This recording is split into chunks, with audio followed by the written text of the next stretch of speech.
Hello guys, how are you? I hope you're doing well. My name is Tabi and I want to welcome you back to this channel. So today I want to share with you about what I would do differently this year when or if I was looking for a remote job opportunity. One, I would create an Excel sheet on my laptop or on my desktop to be able to track my applications, because nobody prepares you for the number of applications that you will send before you land your first role in the remote workspace. Remember, competition is high for these roles, so you need to track applications, because sometimes they really take long before the final hire is done. So it may take weeks for you to hear the call that you got the job, and you may have forgotten when you even interviewed for that particular job. So it is important to track your application using um Excel sheets, using project management tools like ClickUp, like Notion, such like things, so that you stay on top of the applications that you have made in the past. Number two, I would have every equipment I need for work beforehand. What do I mean?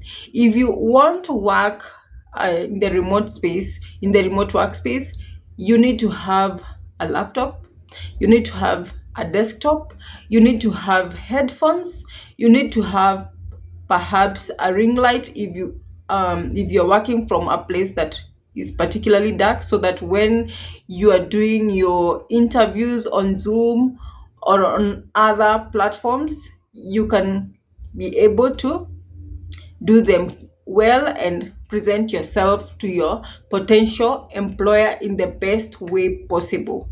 So if you want to get into the remote workspace, and the gadget that you have currently is probably a phone, it may get you started for some of these roles, but it won't take you far. So if you need to buy a laptop, a desktop, a ring light, headphones, or any of the things that may help you work effectively in the remote workspace, please do as early as possible.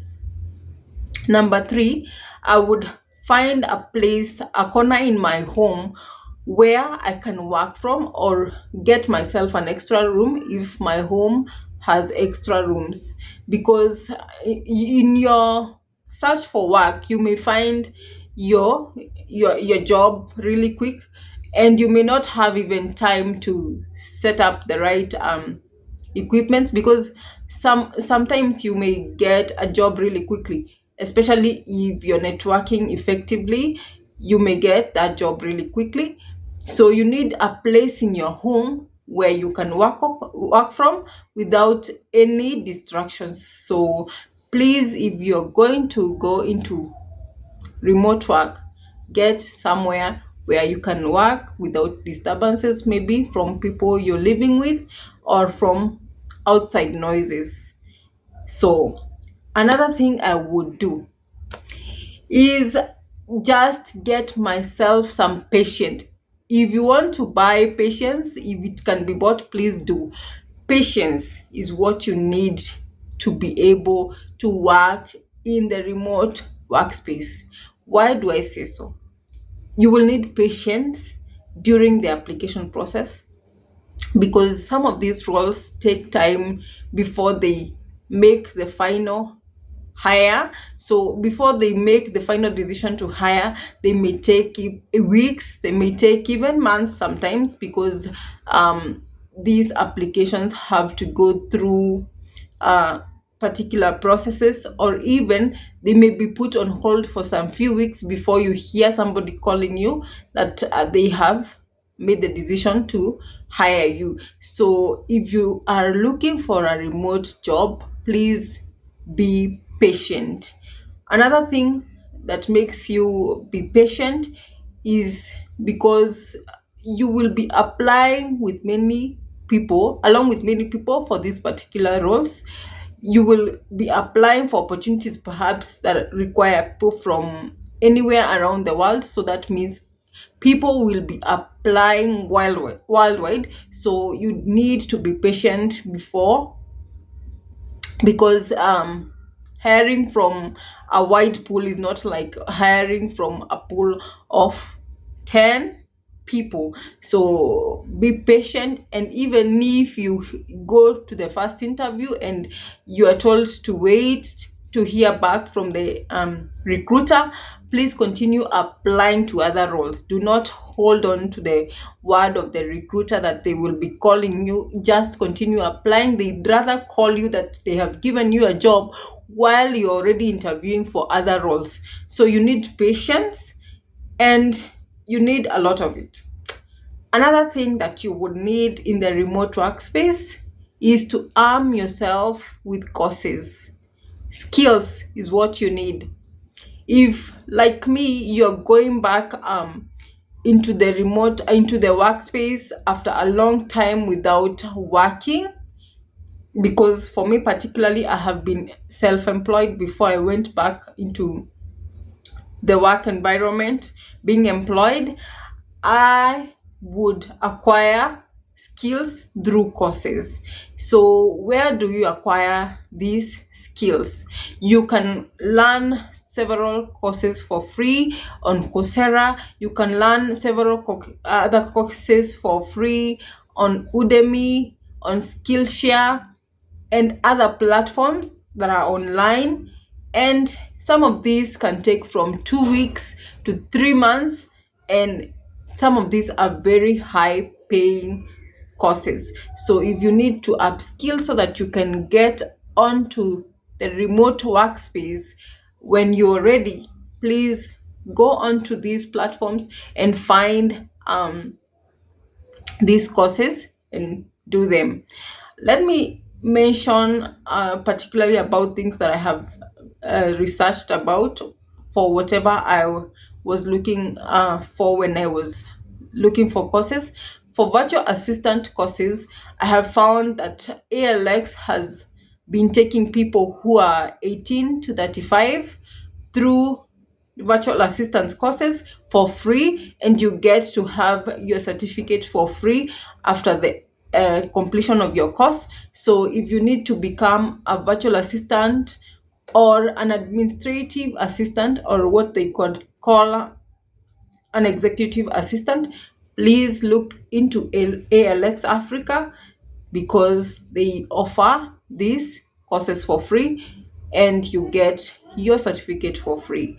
They are helping young people in Africa to upskill and to enter into the remote workspace. Another place where you can get courses for free is, like I've mentioned, Coursera, Udemy, and Allison. I know that the certificates from these platforms are paid for, but it's not too much to look into these courses, because they will help you into the future. Like you will do this course once, and it will help you earn money later. So it's nothing to pay. It's nothing compared to the amount you're going to pay for your certificate. So another thing I could have done is have money, or have your expenses, track your expenses, so that you're able to be in a good headspace when you're applying for these opportunities. Have money saved up so that you do not look for jobs in the remote workspace in desperation. Because if you're paying rent, if you're buying food, and you are depending on this particular job to be able to feed you, like you apply today and get that job tomorrow, it may not be possible. So you need to have money saved up to be able to be sure that you have a roof over your head, you have food in your pantry before you can start getting paid on the remote role that you will find. So there you have it, and I hope I have been of help to you, and I hope you get that remote role that you need. If you need help applying for these roles, if you need help with your LinkedIn optimization or a CV revamp, I can be of help with that. So do not hesitate to call me or to drop a line into the comment section. My other details, contact details, are in the description of this video. You can contact me through that, or you can comment down below, and I'll see how we can partner together to help you on the journey of searching for remote opportunities. Thank you.